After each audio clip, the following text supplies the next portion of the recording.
Eu até estava conversando com a Camila um pouco antes a respeito de por que os negros foram considerados os melhores cantores. Até onde falar que a voz negra é a melhor é preconceito ou é um fato. A Ká chegou a falar comigo que é uma questão fisiológica também, em questão de resistência, de tamanho de pulmão, Sim, né, de potência. Sim. Fala um pouquinho sobre isso, Ká, por favor. Olha, a questão musical é algo muito forte na cultura africana.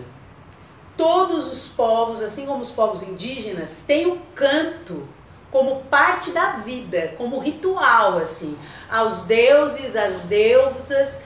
Então, o canto faz parte da cultura africana, sempre fez. Isso é uma coisa. A outra coisa é a questão biológica. O negro tem uma estrutura física mais resistente e mais potente, tanto homens quanto mulheres. Sua caixa torácica é muito maior do que a estrutura física do não negro. Isso é um outro fator. A outra questão, pensando nos Estados Unidos, a religiosidade sempre foi uma coisa muito forte, muito presente no povo negro. Embora aqui no Brasil venha a questão da religiosidade no recorte do candomblé, dos orixás, nos Estados Unidos o que prevaleceu foi o protestantismo. Então as igrejas norte-americanas protestantes são majoritariamente negras. Então lá eles trazem o canto da África para as igrejas dos Estados Unidos. Então cantar para o negro norte-americano é algo natural e cultural. Ponto.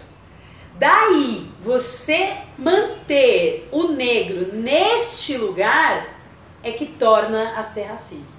Então, o negro, por ter uma constituição física resistente e potente, ele vai bem na maioria dos esportes. Agora, ele não vai bem aonde? Na natação, por causa da constituição física. Agora ele vai bem no futebol americano, ele vai bem nas corridas, ele vai bem no basquete, ele vai bem no tênis, ele vai bem no vôlei, por conta de uma constituição física. A mesma coisa no canto. Agora eu digo pra você, o fato de eu ter uma constituição física e um dom cultural, eu vou morrer nisso? Tem que te limitar a isso? Tem que me limitar a isso? Então, quando as cantoras, né, Aretha, ela, Etta Jones e tudo mais... Etta James, perdão. Elas se destacam nesse lugar, vai muito das opções e não do direito de escolha. Então elas passam a trabalhar como domésticas, elas passam a trabalhar nas casas noturnas para poder ter a chance de cantar. Porque ou ela vai ser doméstica ou ela vai usar música. Porque a Nina Simone mesmo, ela começou a cantar em bar para poder pagar os estudos. Exatamente. Então assim, não teve escolha. É claro que elas seguiram esse caminho porque era o que elas tinham que ser. Mas, se não houvesse a discriminação e o preconceito do aqui você pisa e aqui você não pisa, será que ela não poderia ter sido uma outra coisa? Uma médica, uma juíza... Qualquer outra coisa. Então aqui no Brasil isso também está muito presente. Então o preto é do samba. O preto é do futebol. É isso que ele é relegado. Por quê? Quando acabou a escravidão, falou, legal, vocês querem ser livres? Tá livre. Só que não teve uma base para eles fazerem alguma coisa. Não teve nenhuma política pública para cidadania, para trabalho, para educação, para saúde, para segurança, nada. Eles foram relegados, foi aí que surgiram os morros, as favelas e as comunidades, porque foi nos lugares longes, vá para longe daqui e se vira do jeito que der. Aqui você não cabe. E aí traz os europeus, italianos, espanhóis, alemães para crescer o que os negros já haviam feito, com direito à moradia, à alimentação e a trabalho remunerado. O que restou à população negra nessas periferias? Aos trabalhos informais, que é o que a gente tem até hoje. Então as mulheres vendendo suas comidas, fazendo as suas feiras, os homens fazendo mascate, porque era aquilo que também era possível para eles. E no morro você vai fazer o quê? já que você tem uma cultura musical muito forte vindo da África, eu vou cantar. Então, sem acesso, só com a sua cultura de sobrevivência, o que mais é você? Você não pode estudar. O negro não podia ir para a escola. Como eu vou me qualificar para entrar no mercado de trabalho se eu não tenho esse direito? Então, tanto o negro norte-americano quanto o negro brasileiro, eles foram isolados na sua cultura de origem africana, sem acesso a todas as outras coisas. Então, nesse lugar acaba sendo racista, porque você deixa ali o estereótipo. Eu me lembro quando eu era mais nova, jovem assim, na adolescência, e aí começava a tocar um samba nas festas. Você não vai sambar? Eu fazia questão de falar, não sei sambar. Como você é preta e não sabe sambar? Eu falava, mas quem disse que o fato de eu ser negra me obriga a saber sambar? Pensando nesse lugar do samba, é um lugar onde a mulher negra foi colocada. Da mulata gostosa sambista.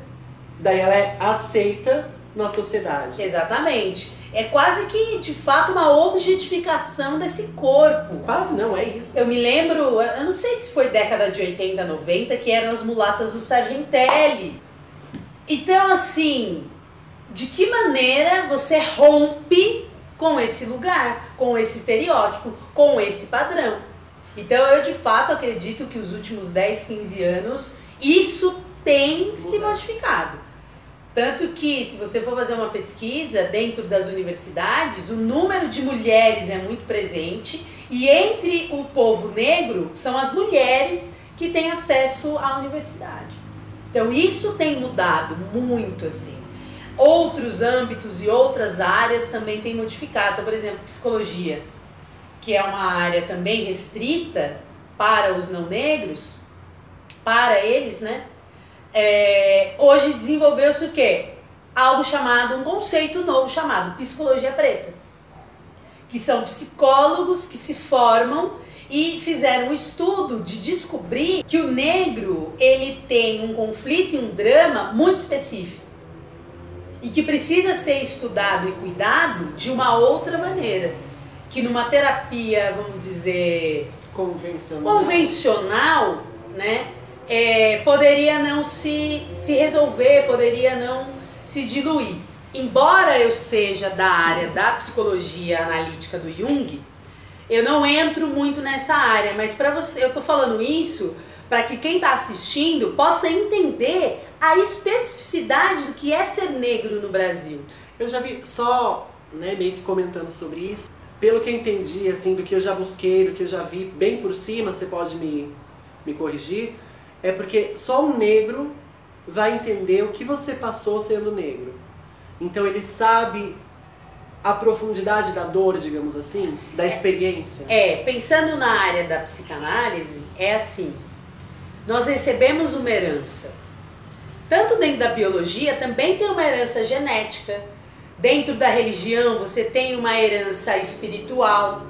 E na área da psicologia, você também tem uma herança psíquica que você recebe. Então a população negra aqui no Brasil, ela recebe uma herança de muita dor, de muito sofrimento e de muito drama e de muita baixa autoestima, de muita desvalorização.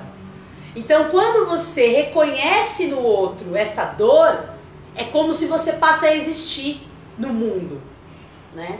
Eu acredito que dia virá onde todo mundo vai entender todo mundo. Independente do credo, independente da raça, independente de absolutamente tudo. Porque para você entrar nesse lugar de termos a mesma dor e sabemos do que a gente está falando, é um fato. Mas se você tem um fator que é empatia, que é a palavra-chave de tudo, você não vai precisar necessariamente ter um psicólogo negro para entender do que você está falando. Então, enquanto a empatia não fizer parte da sociedade e ser orgânico no ser humano, você ainda vai precisar dividir entre psicólogos negros, assim como psicólogos trans, psicólogos homossexuais, para entender esse universo que tem as suas especificidades e que é diferente, sabe assim? Não é uma coisa de mimimi. Eu recebi uma herança, aí você fala, tá, o que eu faço com essa herança? Ou você morre nessa herança, de dor, de sofrimento, ou você fala, ok, meus antepassados e meus ancestrais viveram isso, mas eu não sou isso. Eu avancei, eu estou em outro lugar, eu estou em outro patamar e tenho direitos. Então só esse processo já modifica todo um padrão energético de pensamento e das relações. Pelo menos é nisso que eu acredito. É fácil? Não, não é. Porque você lida com o imaginário de uma população que olha para você como a doméstica, como a tia do cafezinho, né? Eu falo muito da questão da doméstica, da tia do cafezinho, porque eu sou absolutamente contra essa profissão, porque ela é herança da escravidão. A doméstica nada mais é do que a ama de leite e a cozinheira da casa grande na época da escravidão. É uma extensão que ficou. Tanto que se você for para os Estados Unidos e em muitos países da Europa, não existe essa profissão. As pessoas, elas cuidam das suas próprias casas. Não tem frentista nos postos de gasolina. As pessoas, elas põem a gasolina no seu próprio carro. Então, esse servilismo que existe aqui no Brasil, eu sou contra, por ser uma herança da escravidão. Agora, é um trabalho digno, como outro qualquer. Tem um lugar que é a da transformação de comportamentos e de lugares. Então, na minha geração, que me antecedeu, então, a escrava, doméstica, minha avó, doméstica, minha mãe, eu doméstica. Saí desse lugar e dessa condição à base de muita luta, de muita relação, muita gente no meu entorno me ajudando para eu me graduar, e agora eu estou na segunda graduação. Também não sem muita luta e não sem muita relação e não sem muita ajuda para conseguir tudo isso. Então, olha quanto tempo demandou para que alguém tivesse um diploma, para que alguém pudesse ter acesso ao estudo. Então a minha geração e a geração que veio depois de mim na minha família é que teve acesso. O que veio anterior a mim... E é por isso que é tão importante essa questão de cota, né, em universidade, em vários espaços. Por quê? Porque essa é uma dívida histórica que a gente tem, que não foi paga ainda, porque são poucas gerações. Se você parar pra pensar, a escravidão foi abolida há quê? 130 anos? Isso, por aí. O que são 130 anos numa família?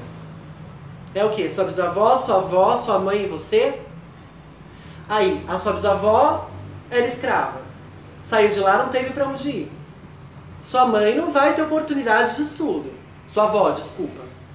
Se sua avó não tem, eu acho que na geração da mãe começa a criar uma abertura ali para se inserir no meio, minúscula.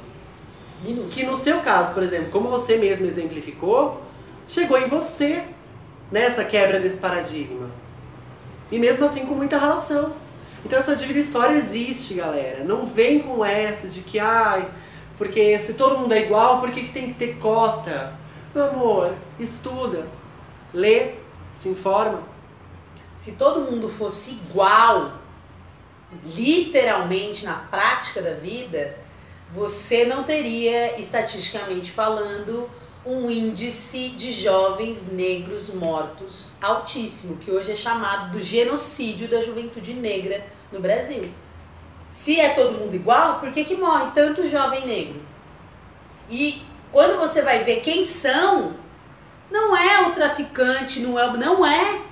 Haja visto, gente, teve um caso, acho que já tem uns 5 anos para mais, daqueles jovens que saíram num Uno, no Rio de Janeiro, para comemorar o primeiro salário de um deles, e tomaram 111 tiros, que foram confundidos. Agora, recentemente, os 80 tiros no pai de família... Que não foram só 80, acho que 80 foram os que acertaram eles. Mas que saíram mesmo da... Foi uma saraivada. Sim. Aí, o que você justifica? O que você explica por que fizeram isso? Por quê? Eu volto a repetir, essa é a minha tese, essa é a minha crença.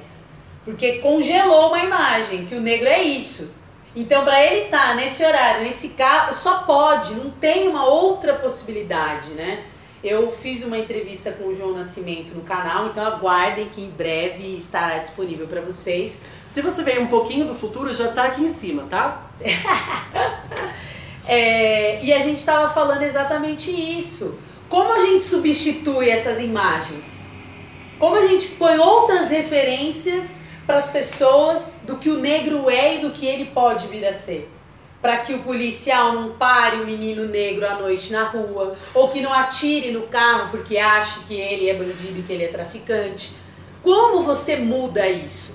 Na minha ideia é a partir de um empoderamento, a partir de inserir de fato a cultura africana em todos os seus recortes positivos, porque tem e é possível, no ambiente escolar. Então eu posso dar um exemplo. Eu não tive esse cabelinho afro, black aqui a vida toda não. Passei, como a maioria dos negros brasileiros, pelo embranquecimento para ser aceita na sociedade. Fazia o quê? Alisava bem o cabelo, muito escova e muita chapinha aqui.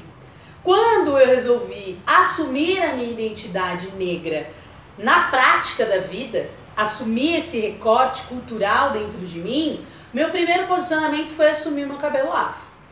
Quando eu comecei a dar aula, várias alunas tinham o cabelo alisado. E com o tempo... Peraí, só volta nisso aqui com o tempo, deixa eu saber.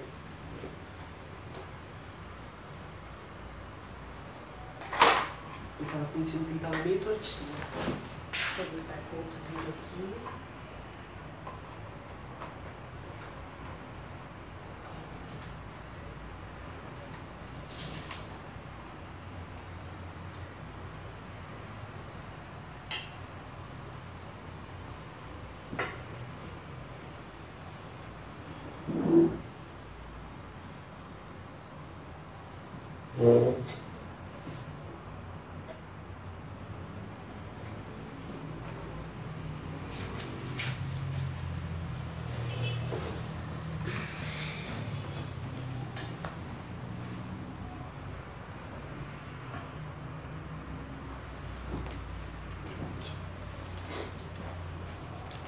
Pode voltar ali com o tempo. Com o tempo eu fui percebendo a mudança estética dessas alunas. De irem assumindo aos poucos esse cabelo afro. E vinham perguntar pra mim, professora, o que você usa no seu cabelo? Você usa algum produto? Qual é o shampoo que você usa? Condicionador? Como que você cuida do seu cabelo?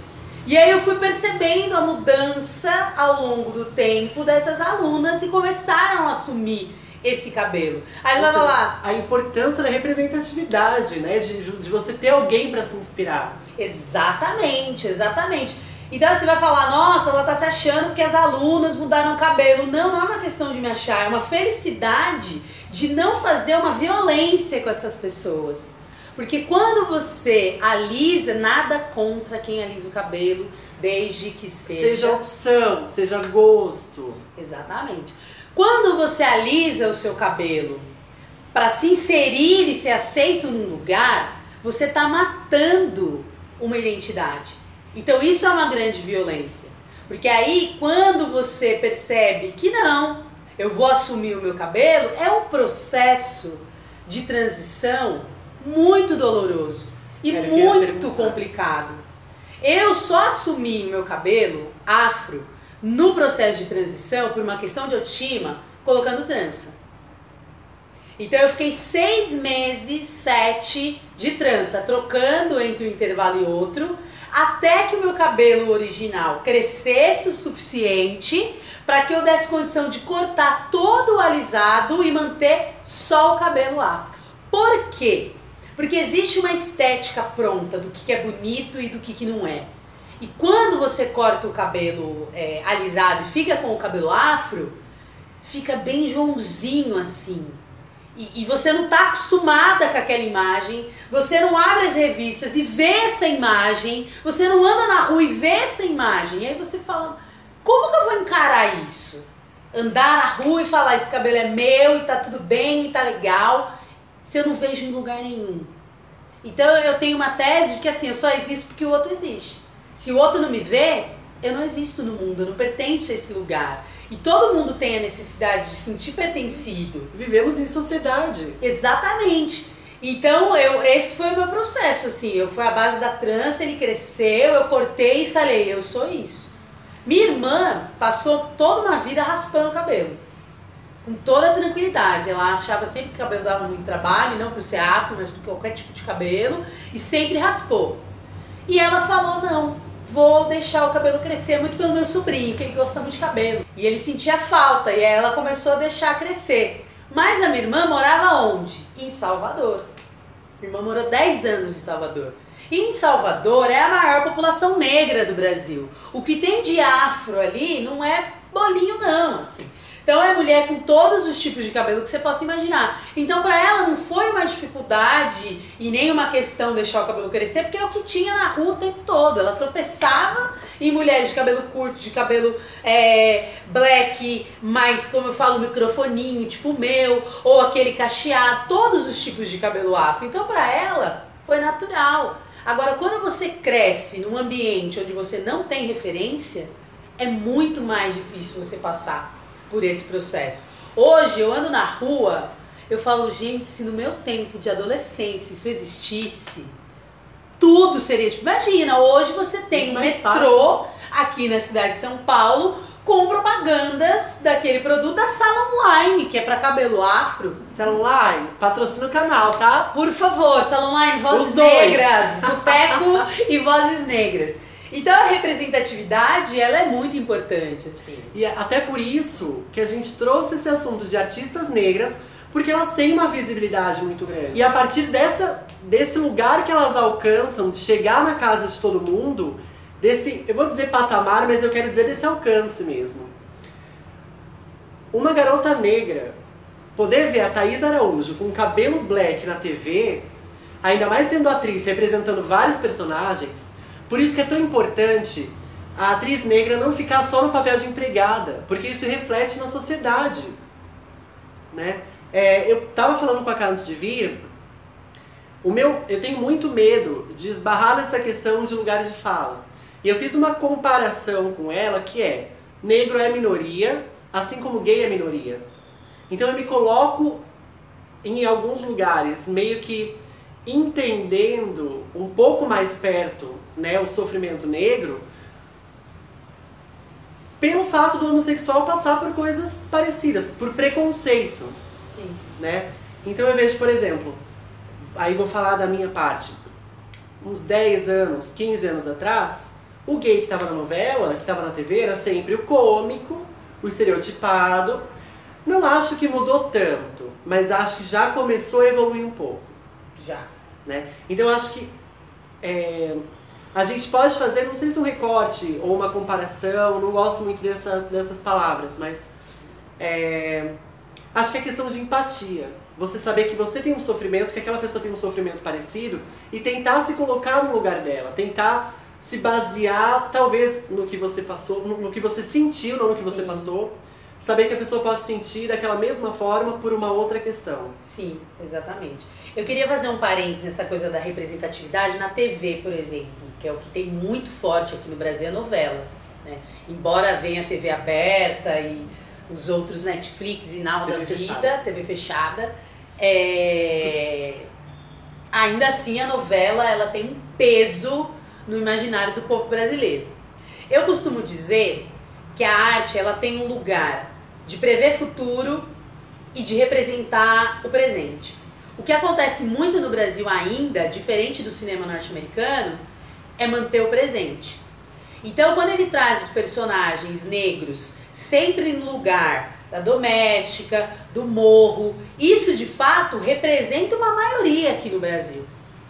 Então eu fico pensando, quando ele vai colocar futuro? Quando ele vai permitir que o negro seja representado nas novelas em todos os outros lugares?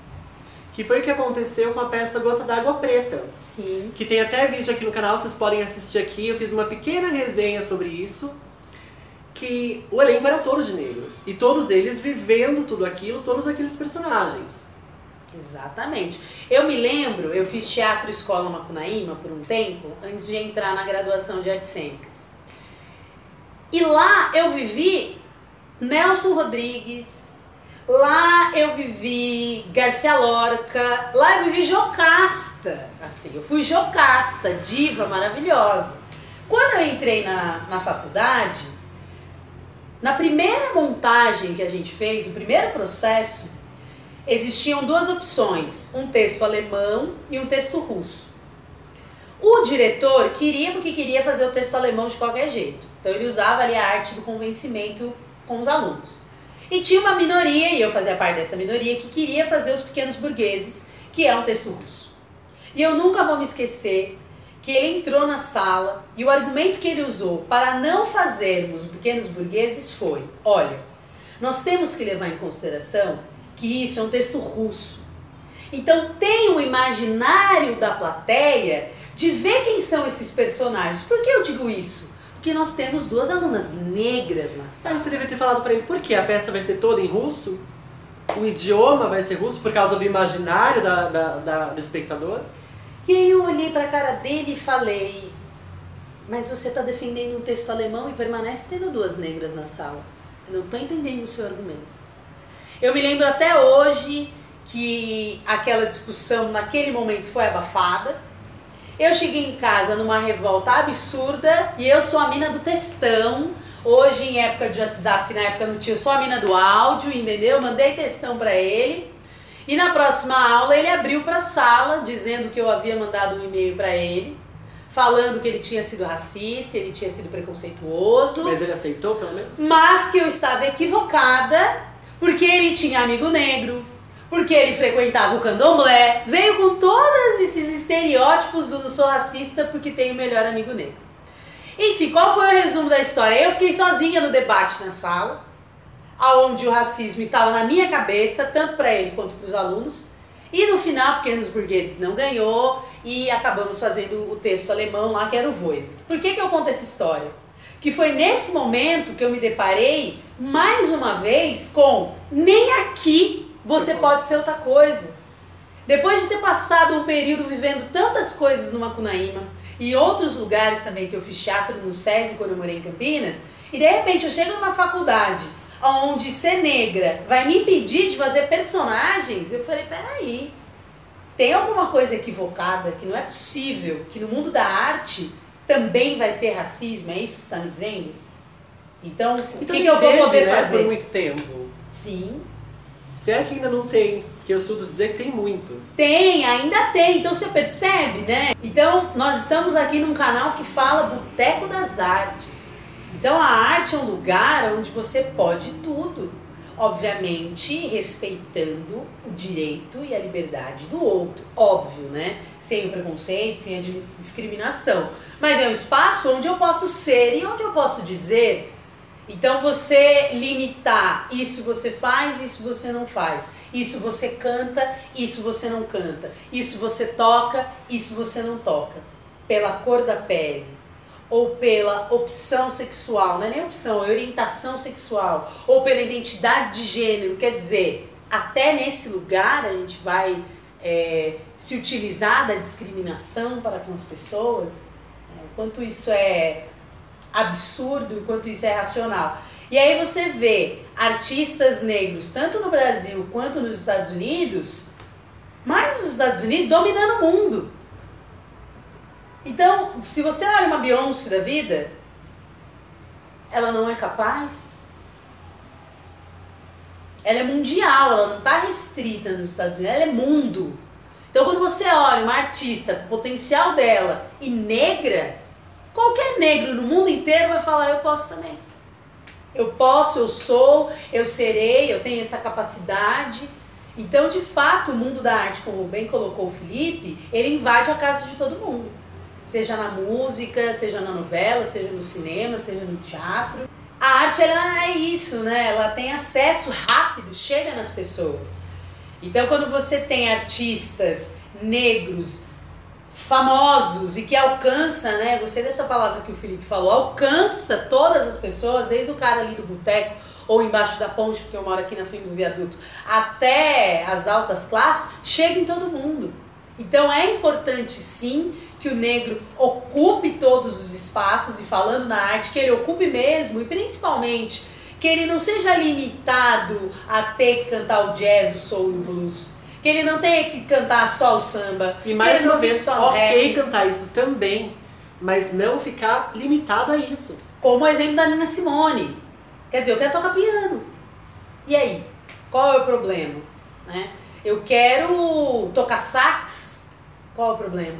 Eu quero fazer parte da orquestra sinfônica, qual é o problema? Então eu acho que o mundo da arte para o negro ainda também é limitado. Ele precisa também ocupar os espaços que ele quiser, a hora que ele quiser e do jeito que ele quiser. Embora, engraçado, também conversando com o João, ele estava falando do balé, né? O balé, ele exige uma constituição física, por exemplo, que nem o homem nem a mulher tem, negro. Por ser muito frágil, muito... Por ser muito frágil, por ser muito delicado, por serem coreografias que não condizem com a estrutura. Agora você pega uma dança afro, a mulher negra, ela se identifica naquele lugar completamente, por causa da anca, por causa da força, por causa da resistência. Posso falar pela minha experiência, eu fui fazer um curso de dança afro, primeira aula, morri assim. Quase morri, porque exige uma resistência e uma força muito grande, porque é muito terra, né?